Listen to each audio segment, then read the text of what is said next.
Livro do Antigo Testamento, escrito por Salomão, Eclesiastes, capítulo de número 3.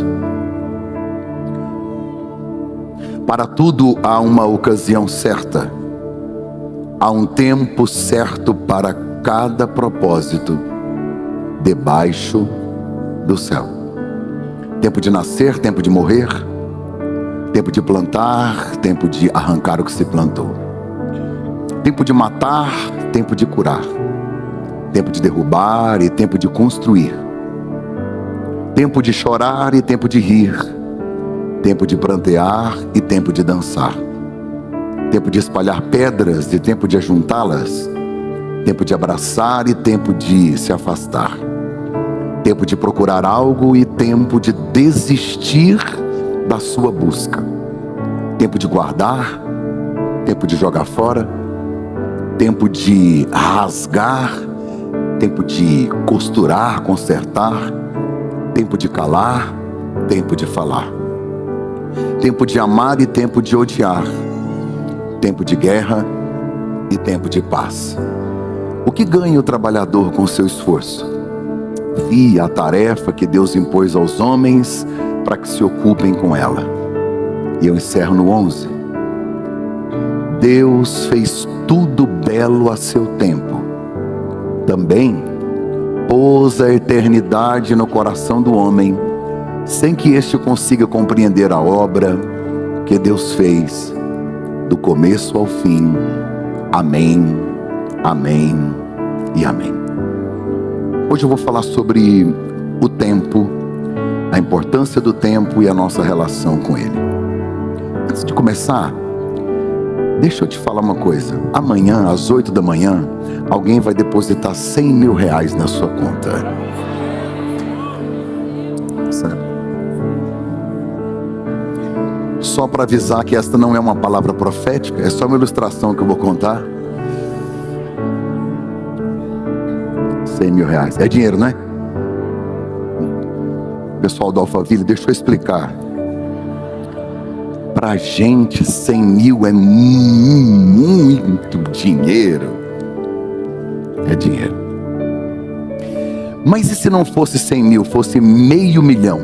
Quem ficaria feliz amanhã ao acordar 8 da manhã e a mensagem do Pix? Opa! Tem gente que não quer.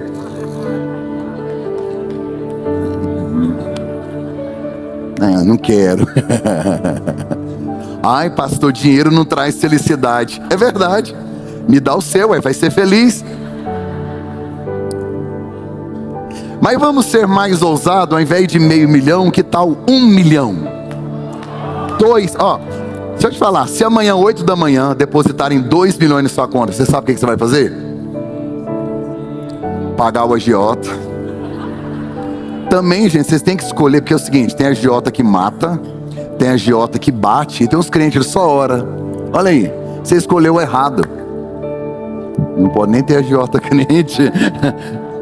Não combina esse nome, né?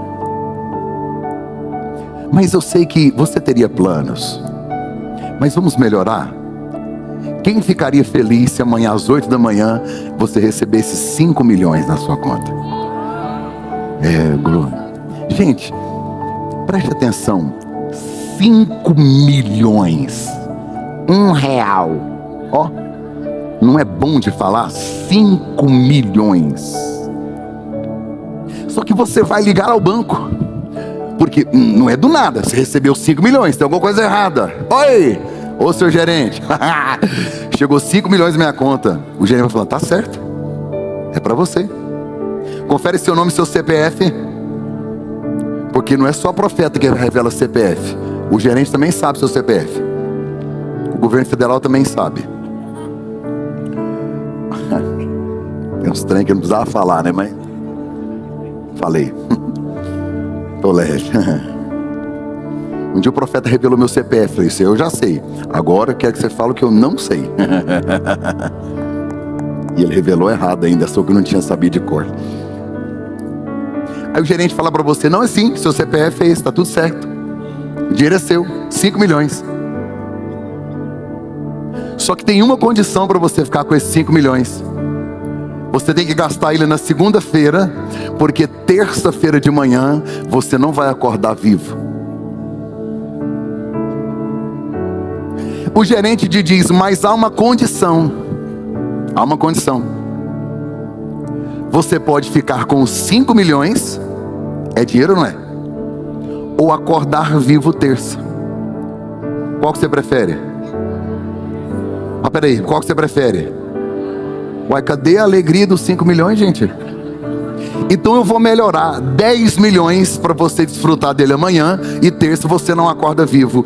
Quem prefere 10 milhões ou quem prefere acordar vivo? Quem prefere acordar vivo?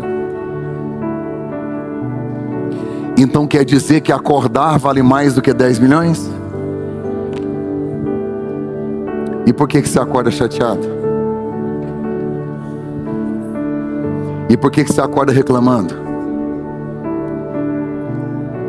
O que você faz quando acorda?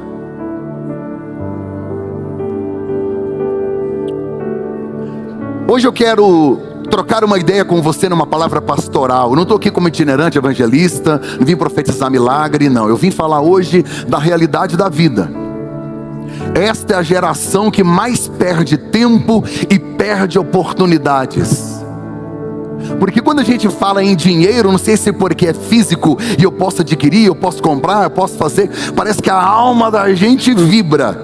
Só que o tempo é uma moeda muito mais valiosa do que o dinheiro.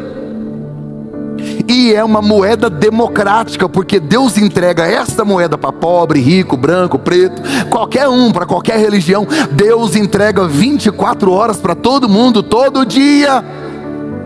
E cada um faz o que quer com aquilo que recebeu de Deus. E eu te provo que o tempo é a principal moeda. Deus não te dá dinheiro, Deus te dá tempo. Você pega o tempo, investe no trabalho e ganha dinheiro. Agora, aquele que pega o tempo e não trabalha, fica reclamando de quem ganhou. Deus não te dá amigos, Deus te dá tempo. Você pega o seu tempo e investe numa pessoa, e neste investimento cria-se uma relação de amizade. Deus não te dá conhecimento, Ele te dá tempo. Aí você pega o tempo, vai ler um livro, vai conhecer a Bíblia, vai fazer um curso, vai se especializar, ou então passar o dia inteiro no TikTok. A escolha é sua, o tempo é seu. Esta é a geração das distrações, uma geração que não sabe discernir o tempo, uma geração que não sabe entender, como a Bíblia diz, não consegue discernir entre a mão esquerda e a própria mão direita. O livro escrito por Salomão, ele todo repercute a vida de um homem frustrado, porque perdeu tempo, perdeu oportunidade, começou bem e terminou mal. Salomão escreve 3 livros. Quantos livros Salomão escreveu? 3, diga comigo: Cantares, Provérbios, Eclesiastes. Para que ele escreveu Cantares? Cântico dos Cânticos. Para a noiva. Ele é jovem e os hormônios estão assim, ó. Ele está tão apaixonado, ele está tão na carne, que o livro começa assim, vou ler de cor: Cântico dos Cânticos de Salomão, primeiro verso. Segundo verso do livro: beije-me ele com os beijos da sua boca. Opa, começou quente. O livro nem começou, já está falando de beijo, com um cara que escreveu 3.000 anos atrás.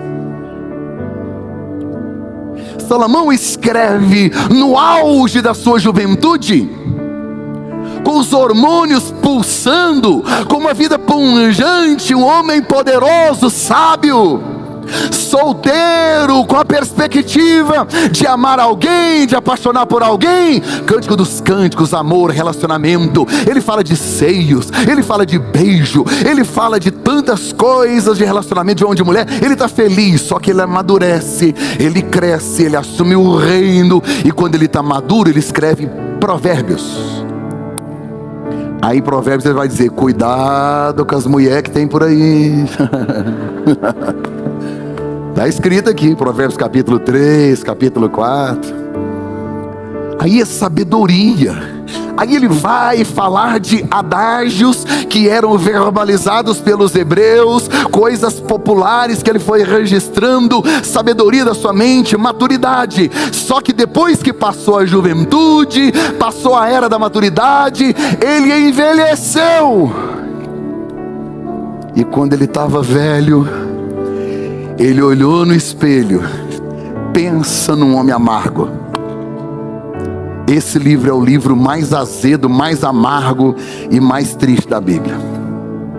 Um homem frustrado olha para trás, aí ele olha no espelho e começa a escrever exatamente sobre ele. E aí ele começa o livro de Eclesiastes. Como é que ele começou, Cantares? Beije-me ele com os beijos da sua boca. Como é que ele começa Eclesiastes? Vaidade de vaidade. Tudo é vaidade. O fim das coisas é mais importante que o começo delas. Não é como você começa, é como você termina. Salomão termina a vida de uma maneira horrível. Esse cara é filho de Davi com Betseba. Betseba gera Salomão porque Deus está dando para ela uma segunda oportunidade de um recomeço. A graça vem sobre ela, sobre Davi, e agora vai gerar o cara mais inteligente, um dos homens mais sábios da história da humanidade. Ele era tão inteligente, ele era um cara tão esperto, que um dia Deus apareceu para ele e falou: pede para mim, o que você quer? O que você quer? Ele disse: eu quero sabedoria. Quem é que pede sabedoria? A gente pede qualquer coisa, uma cura, um dinheiro, uma resolução de um problema. Deus disse: já que você pediu sabedoria, eu não vou só te dar sabedoria, eu vou triplicar a sua riqueza, eu vou te prosperar, eu vou te dar muito mais do que você pediu. Tornou-se o homem mais rico de sua época. Pessoas vinham de longe para conhecer sua riqueza, sua estrutura. Diz que a maneira como os servos dele se levantavam, sentavam, se posicionavam, era algo extraordinário. Reinou 40 anos. Esse cara construiu o maior templo que Jerusalém já conheceu. O templo de Jerusalém, construído por Salomão, ele era enorme, suntuoso, potentoso, muito ouro, muito rico, poderosíssimo.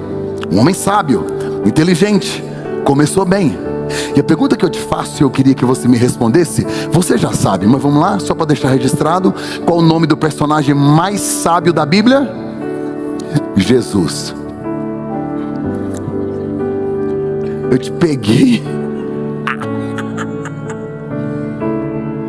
Digo, nada se compara a Jesus, tá? Mas Salomão, lógico que depois de Jesus, é o homem mais sábio que tem nas escrituras sagradas. Ele está em idade avançada, frustrado, olhando no espelho, e resolve escrever. Passou a euforia, passou a ebulição dos hormônios, a maturidade foi vencida pela imprudência. Esse homem começa pedindo sabedoria. Sabe como é que ele fez o primeiro culto lá no templo? Ele fez 1000 sacrifícios, 1000 animais foram mortos. Antes dele ninguém havia feito um sacrifício tão grande.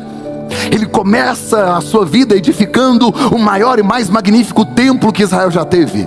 Ele começa temendo ao Senhor, pedindo sabedoria. Só que ele termina fazendo alianças com reis pagãos.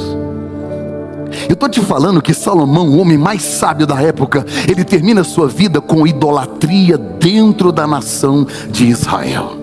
Pastor, por quê? Porque ele queria ser tão poderoso, que ele descobriu que algumas coisas ele não conseguiria conquistar na guerra. Ele precisaria fazer aliança com outros reis para ser forte.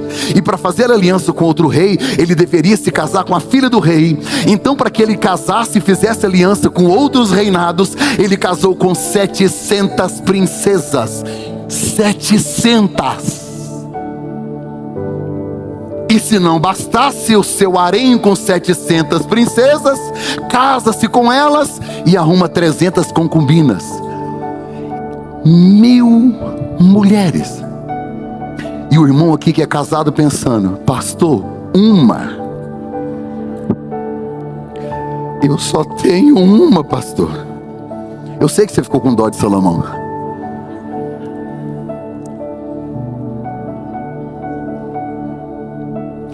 Salomão tinha tanta vontade de se parecer ou ser mais poderoso que outras nações. Está escrito, olha o detalhe da Bíblia: Deus disse, nenhum rei de Israel está autorizado a comprar cavalos no Egito. Aí você fala, por quê? Não pode comprar cavalo? Pode, você só não pode voltar ao Egito, não volta lá mais, nem para fazer negócio. Todos os cavalos de Salomão ele adquiriu no Egito. Se envolveu com mulheres, fez pactos errados, perdeu a oportunidade de terminar a história de maneira brilhante, fez casamentos e alianças frustradas.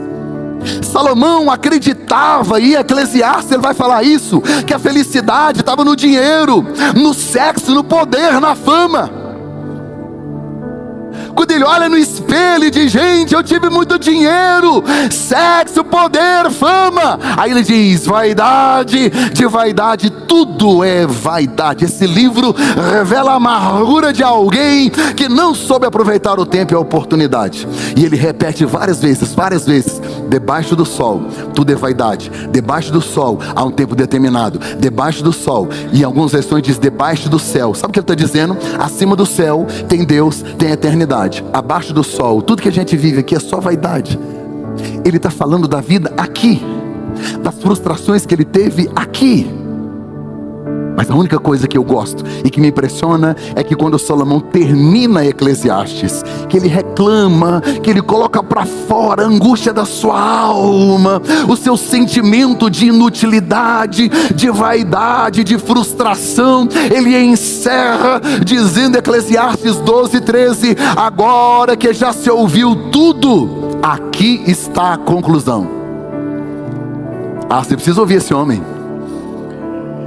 Você está sabendo quem é Salomão? Acabei de falar tudo sobre ele. Olha o tanto que ele é incrível, ele é extraordinário. E essa palavra aqui, é de um cara que está morrendo frustrado. Um cara que viveu tudo que a gente sonha em viver. Teve sexo à vontade, dinheiro, poder, fama, ele teve tudo. Para terminar, ele disse, eu quero resumir, está escrito no texto, Eclesiastes 12:13, agora que eu já ouvi tudo, que você ouviu tudo que eu disse, aqui está a conclusão. 2 pontos. Qual que é a conclusão dele, pastor? Está no texto. Tema a Deus e obedeça os seus mandamentos. Pastor, eu quero ser feliz. Tema a Deus e viva os seus mandamentos. Pastor, eu quero muito dinheiro. Tema a Deus e viva os seus mandamentos. Experiência de um homem que viveu tudo que nós sonhamos em viver. Ele teve em abundância, teve 2 vezes, 3 vezes mais. Tudo dele é exagerado e todo excesso esconde uma falta. Salomão me mostra logo no início do texto que eu li, que se há um tempo determinado, não é sugerido. Se há um tempo determinado por Deus, então Deus é o Senhor do tempo. Até porque Deus é eterno. Deus não está limitado aos seus dias e às suas horas, não. Deus é eterno, Ele não está limitado ao seu relógio, não. Uma vez eu lembro, eu já fui em algumas igrejas, eu fui pregar e lá tinha campanha, 7 quintas da vitória, 7 quarta-feiras proféticas. Eu fico pensando, Deus no céu, como é que é esse negócio de 7? Aqui na igreja a gente faz 21 dias de oração. Você acha que Deus está limitado a dias? Um dia para Deus são como 1000 anos. Em 1000 anos, um dia. Nós somos muito limitados pelo relógio. As suas maiores crises hoje te levaram à seguinte pergunta: Deus, até quando? Quero data. A gente vive de data para começar, data para terminar, data para acabar. A gente valoriza os dias. Para Deus, passado, presente e futuro são a mesma coisa. Ele está lá no passado agora, Ele está aqui no presente, e Ele já está lá no futuro, porque Deus é atemporal. Grave isso, Ele é eterno. Eu e você vivemos aqui no tempo, nascer e morrer. Deus está onde? Está de fora, só olhando o tempo, que é um pedacinho de espaço. Deus não se limita ao tempo. Deus não se subjuga ao tempo. Quando a Bíblia foi traduzida, o Antigo Testamento, para o grego, uma tradução chamada Septuaginta, eles traduziram duas palavras para significar o tempo no grego. Uma delas é Cronos e a outra é Kairos. Você pode dizer comigo Cronos? Diga Cronos, diga Kairos. Cronos vem de cronômetro, cronos, cronômetro, cronologia, cronos, cronômetro, cronologia. Cronos tem a ver com relógio, relógio, dia, segundos, minutos, horas, dia, semana, mês, ano, biênio, década, século, milênio, pronto. E a gente é limitado e escravizado por isso. Só que a palavra que todas as vezes utilizada para tempo de Deus não é cronos, é kairos, que aí não é dia, é ciclo, é estação, é temporada, é fase. Eu não sei se você já percebeu como é que a gente é no dia 31 de dezembro. Já viu? Vai virar. Vai virar. Virou. Mudou tudo. Não mudou nada. Você só não dormiu. A gente inclusive faz promessa de início de ano. Esse ano eu vou perder 10 quilos. A gente termina um ano dizendo: esse ano eu vou tentar não engordar mais. A gente acha que as coisas viram por causa do dia, por causa da hora. Essa é a perspectiva do Cronos. Quando você entender que a vida tem ciclos e fases, e que Deus não trabalha no Cronos como prioridade, Ele pode usar o Cronos, entrar no Cronos, mas Ele trabalha no Kairos. Olha o que a Bíblia diz, Eclesiastes 3:11, eu li aqui: Deus fez tudo ótimo, tudo bom, apropriado ao seu tempo, e também colocou a eternidade no coração do homem. Sabe o que a Bíblia está dizendo? A gente vive por isso, mas aqui dentro tem um anseio para viver o tempo de Deus, a eternidade. Quem não valoriza o tempo aqui é porque não entendeu o propósito das fases e dos ciclos de Deus para a própria vida. Se você quer entender o valor do tempo, escute. Quer saber qual é o valor de um ano? Pergunte a um estudante que não conseguiu passar de ano. Você quer entender o valor de um mês? Pergunte a uma mãe que teve um filho prematuro. Você quer entender o valor de uma semana? Pergunte ao editor de uma revista semanal. Quer entender o valor de uma hora? Pergunte aos apaixonados que estão esperando o momento do encontro. Você quer entender o valor e o preço de um minuto? Pergunte a uma pessoa que perdeu um avião, perdeu um trem, perdeu um ônibus. Quer entender o valor de um segundo? Pergunte a uma pessoa que sobreviveu a um acidente. Você quer saber o valor de milésimos de segundo? Pergunte a um homem atleta que treinou 5 anos e no final recebeu medalha de bronze. Milésimos. Quanto é que vale o tempo para você? Não desperdice o seu tempo. O meu celular hoje, ele acabou comigo. O meu celular hoje, ele me humilhou. O meu celular hoje, ele me quebrou. O meu celular hoje, ele disse que eu não valho nada. Porque quando eu acordei, ele olhou para mim e disse: o seu tempo de uso aumentou. Eu olhei e falei: Satanás, é você? Me humilhando, era 6 da manhã. Quer saber quanto vale o seu tempo? Cada aplicativo que você tem aqui, ele registra a quantidade de tempo que você passa nele. O que está faltando para você não é tempo, é prioridade. Sabe por que a gente perde tempo e desperdiça tempo? Porque a Bíblia diz assim, ó: há um tempo para todo propósito. O tempo é para o quê? Propósito. O problema não é falta de tempo, é falta de propósito. Você está fazendo muito do que Deus não te mandou fazer.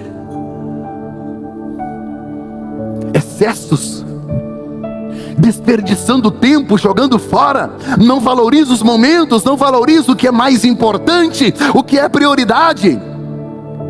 O diabo tem preparado distrações, ladrões. O pior desperdício não é de coisas, mas é de vida. O pior desperdício não são das coisas, é do tempo. Quem desperdiça o tempo aumenta a fatura dos excessos. Tempo é vida. Tempo é vida. Você prefere acordar do que ganhar 10 milhões?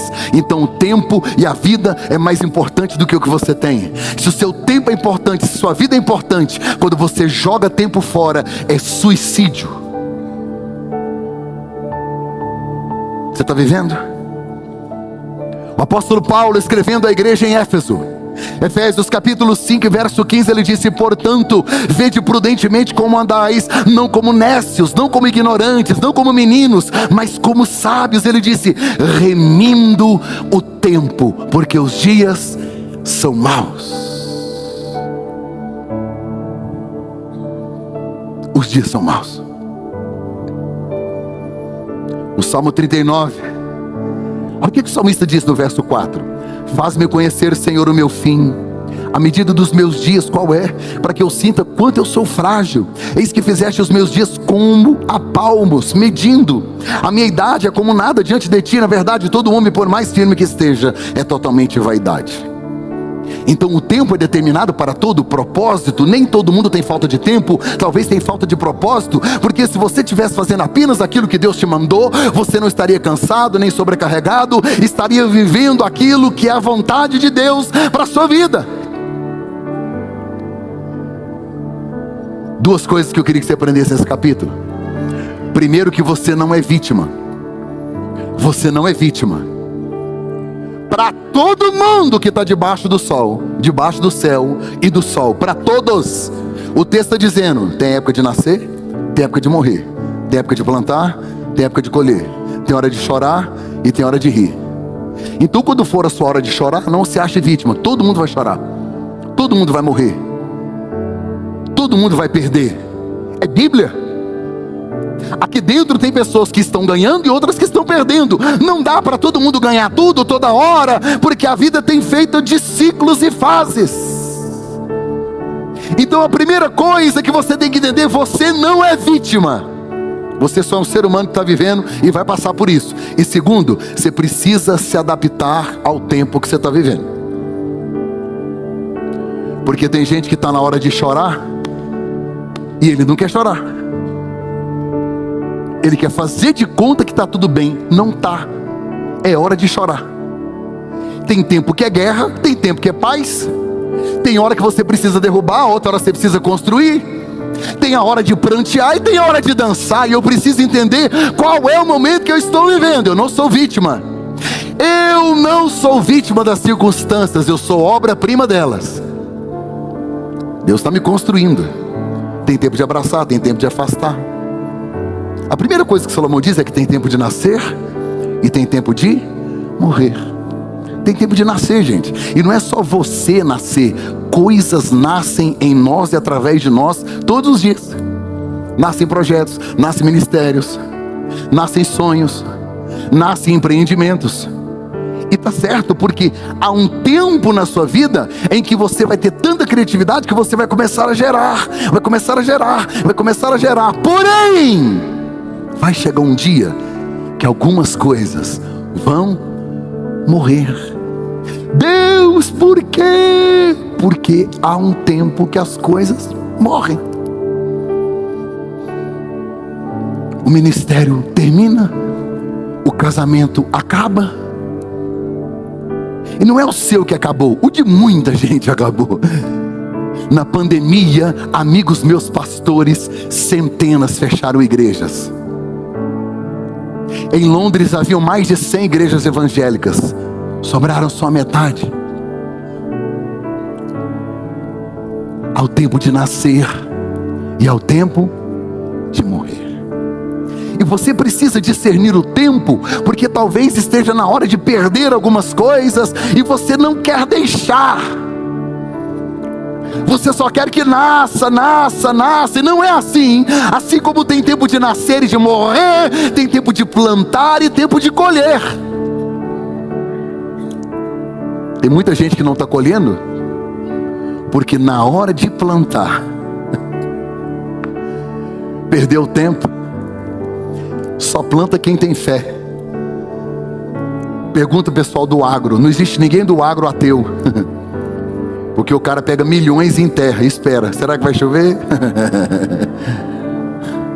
Ele tem que orar. Só planta quem tem fé. Está assim de gente querendo colher o que nunca plantou. Gálatas, a Bíblia diz que aquilo que o homem plantar, isso também vai colher. Então você quer colher o que não semeou.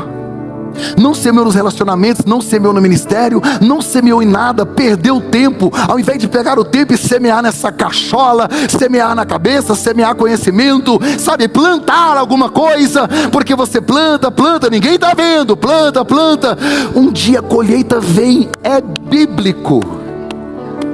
Aliás, tem muita coisa que você está colhendo hoje que você não está gostando, mas plantou, né?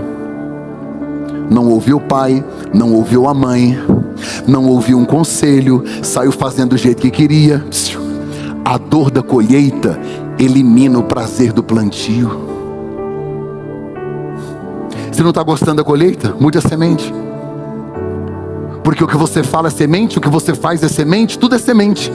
O que você está plantando? Se hoje é o tempo de plantar, então comece a selecionar sementes, porque há um tempo de plantar. Porque um dia vai chegar a hora da colheita. E ela vem com força. Porque quem planta vento, diz a Bíblia, colhe tempestade. Há o tempo de matar e há o tempo de curar. Aí eu estava lendo e pensando, gente, como é que tem tempo de matar?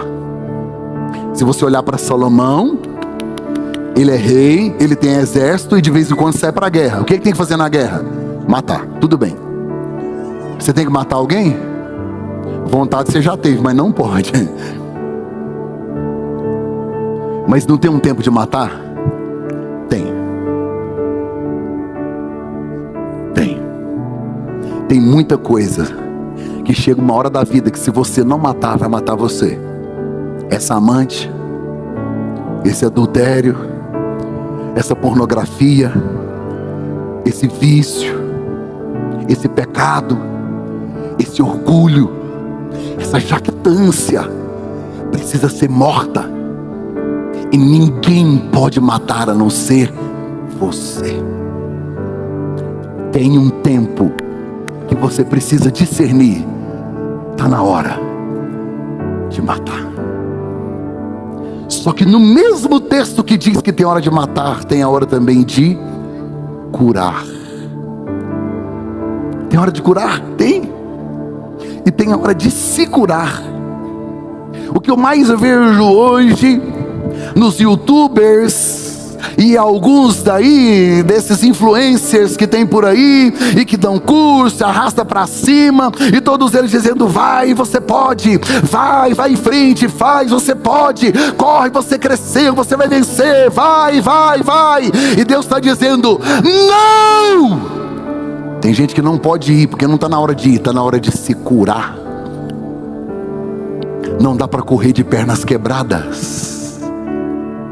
Elias não está em cima do monte derrotando profetas todo dia. Tem dia que esse cara está na caverna.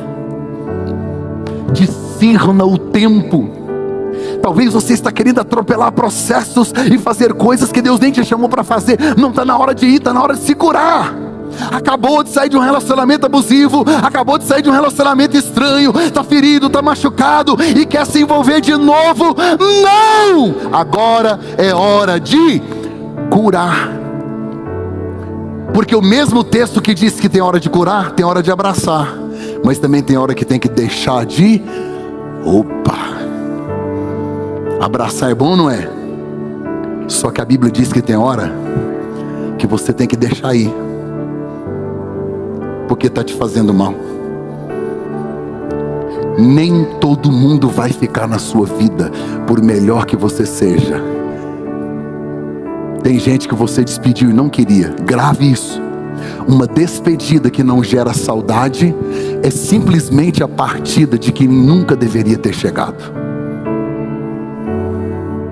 Uma despedida que não gera saudade é a partida de alguém que nunca deveria ter chegado. Só marcou, só machucou, só, sabe?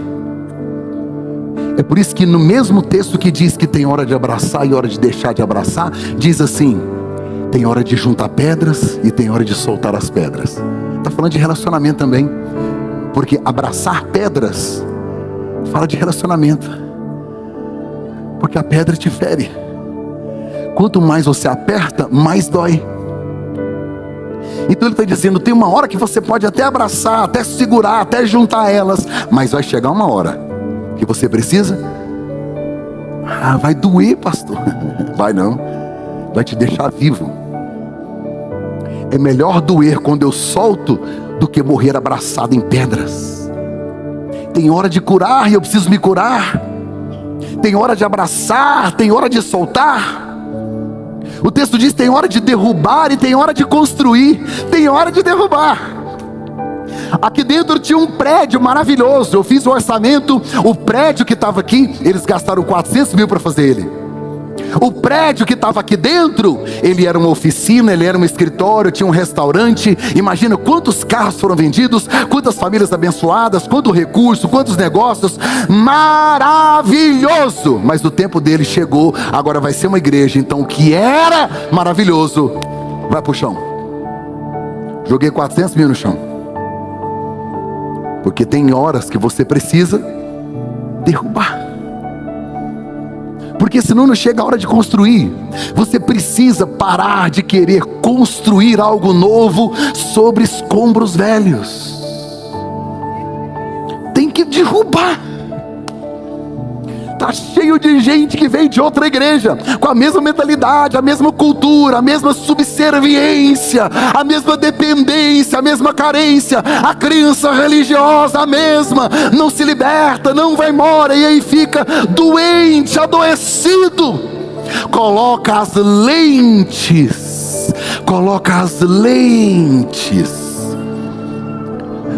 de tudo que construiu e não consegue jogar no chão. Tem gente que vem aqui assistir culto e fica questionando: quem paga a sua viagem? Mas é a igreja que me convidou. Você viaja demais, por isso que o dinheiro da família não sobra para construir. Fala para mim. Eu falei: não, querido, a família não gasta nada comigo, não tem viagem minha. A igreja que me convida é que paga. A família nunca pagou uma passagem para eu visitar uma igreja, ou para eu, não tem nada disso, não existe aqui. Mas é que ele veio de um lugar onde talvez acontecia isso. Aí ele coloca essa lente e olha para cá. Será que não está na hora da gente começar a desconstruir algumas coisas? Foram boas, mas passou. Porque não dá para você entrar no ciclo da construção. O texto diz: porque primeiro há um tempo de derrubar coisas, para depois eu construir coisas. Aí o texto diz que há um tempo de chorar e um tempo de rir. Há um tempo de prantear e um tempo de dançar. Tem tempo de chorar. Olha para cá. Não é errado você chorar. Não é errado. Uma das piores coisas que você pode fazer é chegar no sepultamento de alguém e falar para uma mãe que perdeu o filho: para de chorar. A não ser que você seja Jesus, né? Por que Jesus disse para a mulher: não chore? Porque ele chegou. Ele está dizendo: pode parar de chorar, eu cheguei, vou resolver agora, não precisa chorar mais. Se é Jesus, não. Então não diga isso. Porque aquele é o tempo de chorar. Está doendo? Chora. É tempo de chorar. A gente chora quando nasce. A gente chora quando está com fome. E quando a gente morre, alguém chora por nós. Está cheio de gente aqui que está vivendo a fase do prantear e do chorar. Você não é vítima. Você só vive debaixo do sol. Só isso. Então essa ideia de que você não pode chorar, de que você não pode viver a sua dor, o seu luto, essa é mentirosa. É saudável emocionalmente. Quando a dor explode no coração, ela vaza pelos olhos. Bem-aventurados os que choram. Chorar, prantear. Só que ele disse que também tem um tempo de sorrir e de dançar. O problema, e aí eu já vivi isso, quem tem depressão não consegue sorrir quando é hora de sorrir, e não consegue dançar quando é hora de dançar, porque as lentes estão obscurecidas pela doença, pela enfermidade. Não é errado você dançar e celebrar as vitórias que Deus te deu. E às vezes é estranho você querer celebrar quando alguém perto de você está chorando, mas é o momento dele chorar. A gente que é pastor, a gente passa cada coisa. A gente vive em tantas emoções no mesmo dia. Um dia eu acordei de manhã, fui tomar café com os meus pais. Nossa, que manhã gostosa, eu e meus pais tomamos café, conversamos, aquela coisa maravilhosa, trocamos ideias, saí e fui atender um casal.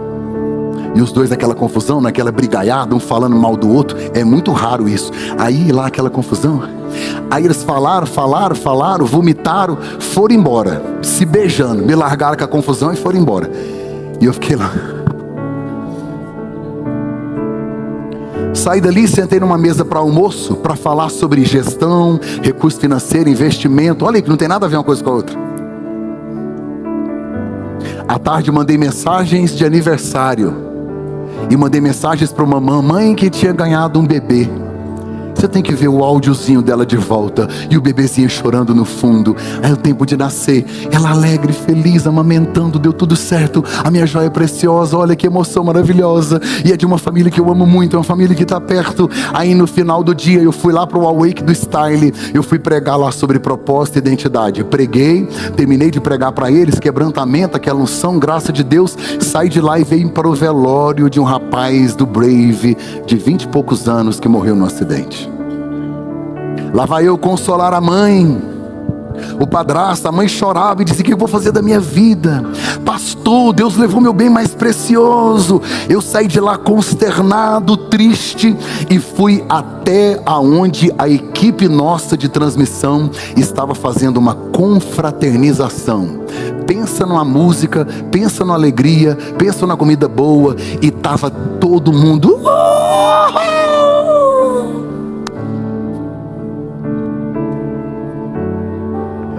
São 5 coisas, tudo num dia só. Quem é que está certo? Todos vivendo o seu momento. Não se prive de dançar e se alegrar, porque tem alguém chorando. Porque é o momento do outro chorar. E se você hoje tem vivido dias de dor e de choro e de pranto, não se culpe. Você não é vítima, você não é ingrato, você só é ser humano.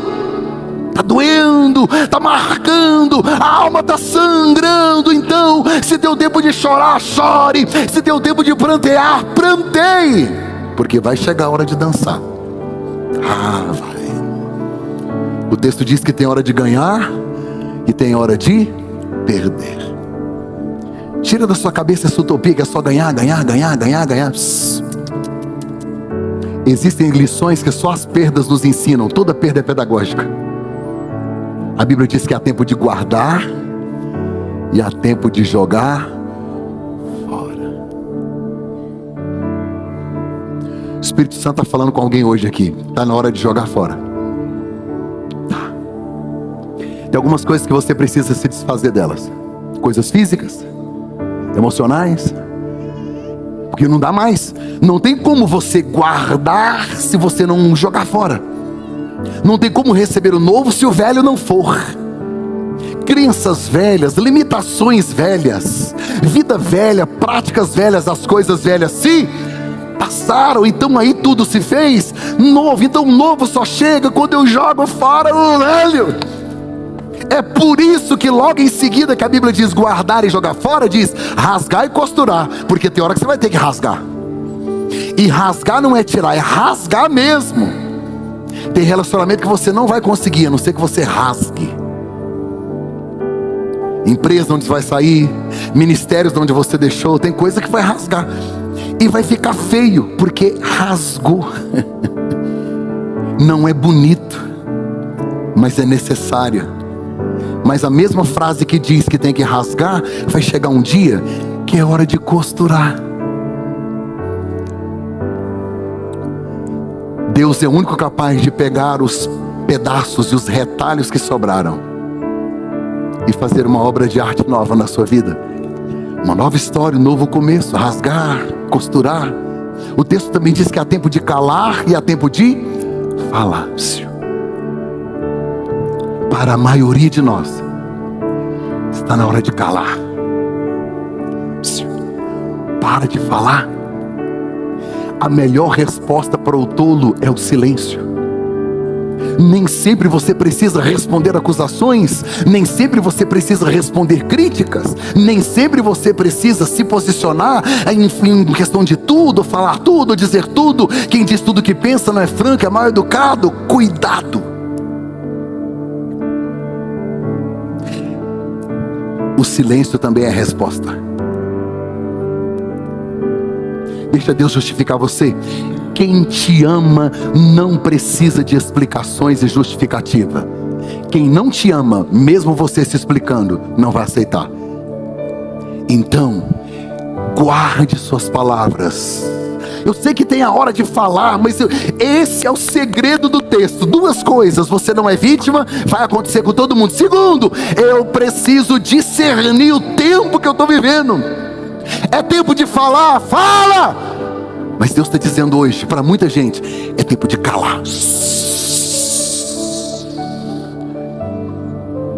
Já chega. Para. É tempo de calar. Aí ele diz no final que é tempo de guerra e há tempo de paz.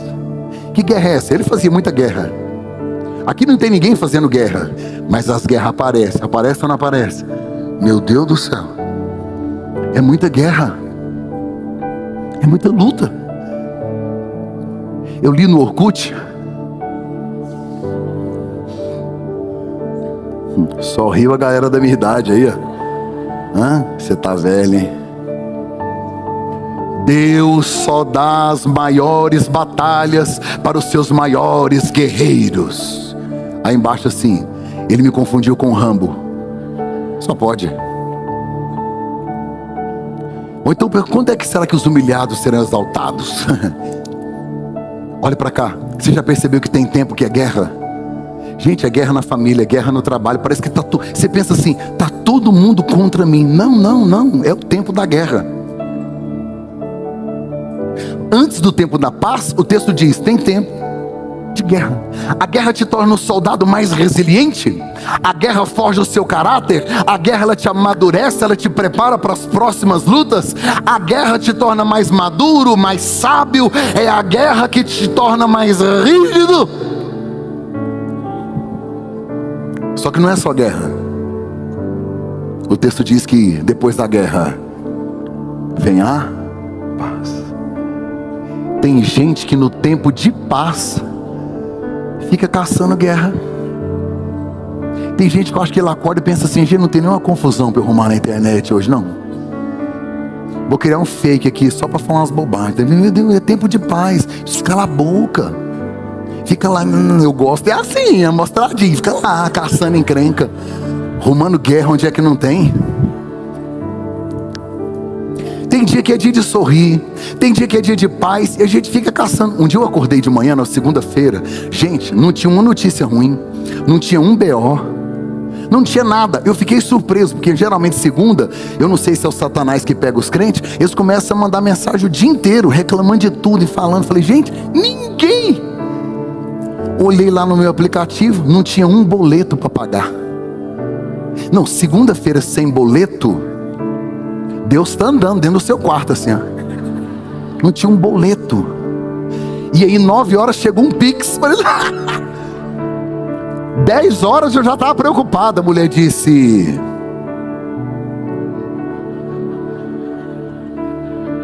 gente, esse dia de hoje está especial. Esse dia de hoje está incrível. 11 horas hoje eu olhei para orar, que eu fiquei preocupado. Falei, Deus, tem alguma coisa para chegar aí.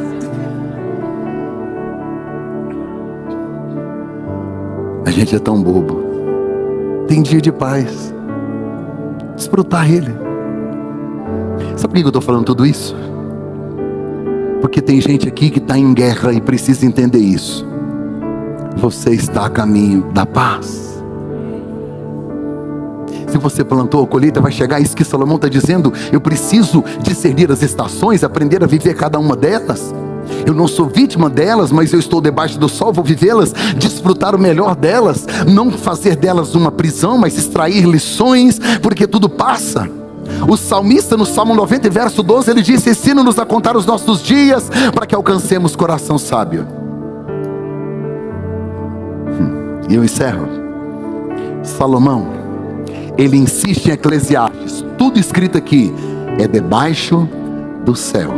Debaixo do céu. O que ele está dizendo? Tem um nível superior, mas o que a gente vive aqui é embaixo.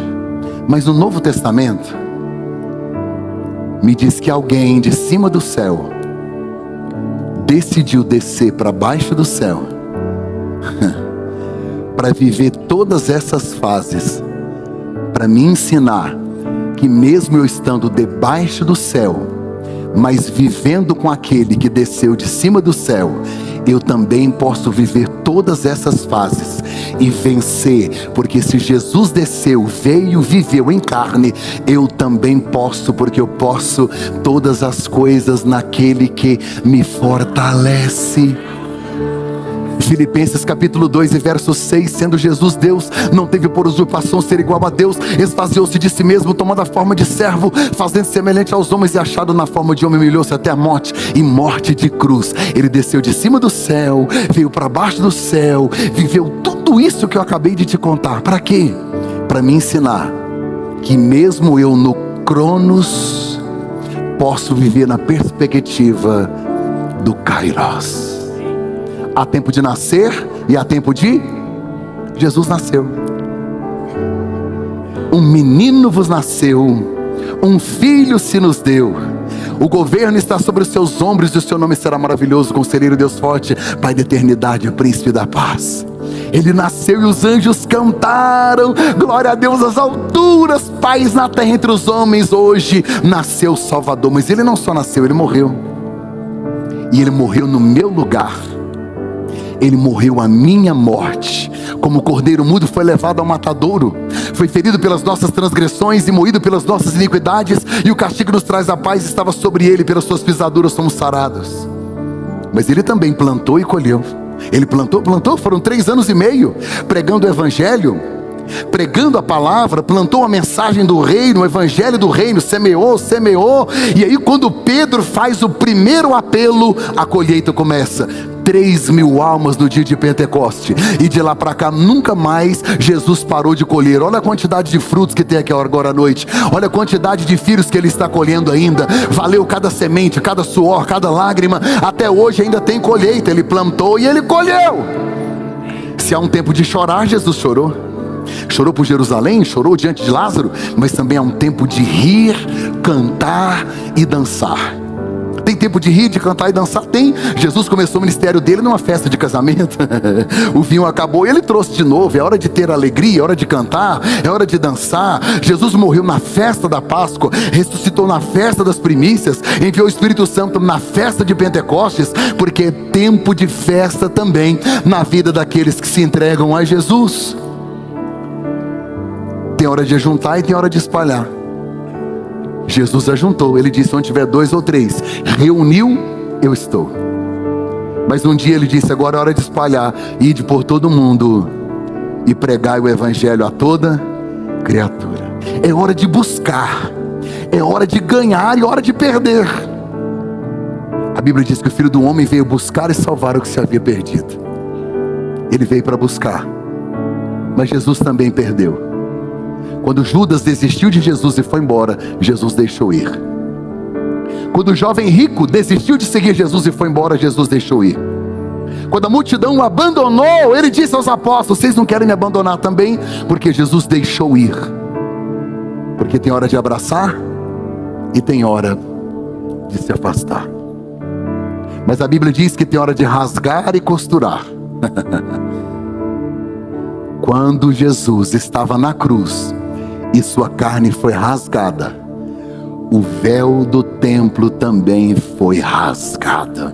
Rasgou-se de alto a baixo, dando livre acesso para que eu pudesse entrar na presença do Todo-Poderoso, no Santo dos Santos. Mas se há tempo para costurar, foi isso que Jesus fez quando nos conectou com Deus. Costurou cada um de nós. Trouxe-nos uma igreja, um corpo, nos costurou nele, nos colou nele, nos conectou nele. Nós somos os ramos ligados na videira verdadeira. Jesus nos ensinou como viver aqui debaixo do céu na perspectiva de quem está acima dos céus. Vivemos o Cronos aqui, mas na perspectiva do Kairos lá de cima. Olha para cá. Você precisa aprender a esperar o tempo de Deus. Você precisa desfrutar do que você está vivendo hoje. Entender que vai passar. O Salmo 27, verso 14 diz: espera no Senhor. Anima-te e Ele fortalecerá o seu coração. Espera no Senhor. O Salmo 37, verso 7 diz: descansa no Senhor, espera nele. O Salmo 31, verso 15, o salmista diz: os meus tempos estão nas mãos de Deus. Esperar em Deus não é perder tempo, mas é saber que há um tempo determinado para todas as coisas. Eu queria que você ficasse em pé. Me encare aqui.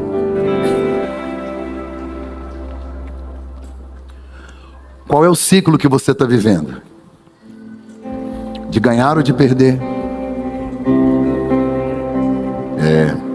Às vezes a gente ganha dinheiro e perde gente, né? A gente consegue viver no mesmo tempo. Então grave isso, você não é vítima. Todos nós estamos passando esse processo. Deus está construindo você. Jesus veio viver aqui embaixo do céu para me dar uma nova perspectiva, para que eu também consiga suportar esses processos. Se você disser hoje para Jesus que você foi traído, Ele vai dizer: eu também fui. Se você disser para Ele que só sabe chorar, Ele também chorou. Se você disser para Ele que você foi magoado, entristecido, rejeitado, Ele vai dizer: eu fui o mais indigno entre os homens, humilhado, cuspiram em mim. Homem de dores, experimentado os trabalhos. Eu amo isso em Jesus, porque quando eu vou orar, eu não estou falando com um Deus alheio, estranho, não. Eu estou falando com um Deus que viveu debaixo do céu e sabe todos os ciclos e fases que eu estou passando.